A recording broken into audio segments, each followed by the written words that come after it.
дар доираи марҳилаи аввали омодагӣ ба мусобиқаи интихобии ҷоми осиё 2022 ки аз 10 то 12 апрел дар шаҳри бишкеки қирғизистон доир мешавад, мунтахаби тоҷикистон бо тими миллии гурҷистон ду бозии дӯстона анҷом дод. Бозиҳои дӯстона миёни дастаҳои мунтахаби гурҷистон ва тоҷикистон рӯзҳои 15 ва 16 январ дар Тифлис баргузор шуда, бо пирӯзии мизбонон бо ҳисоби 6-2 ва 10-1 анҷом ёфтанд. Дастаи мунтахаби тоҷикистон дар бозиҳои дӯстона бо гурҷистон бидуни сармураббӣ Пайрав Воҳидов ва ҳамчунин як қатор аз бозигарон иштирок намуд, зеро натиҷаи ташхиси коронавирус дар онҳо шубҳанок баромад. қобили зикр аст ки дар мусобиқаи интихобии ҷоми осиё 2022 дастаи тоҷикистон дар минтақаи ягонаи марказӣ ва ҷанубӣ баромад мекунад.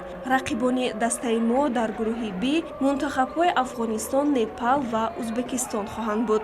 аз гурӯҳ ду даста ба марҳилаи финалии ҷоми осиё роҳ меёбад.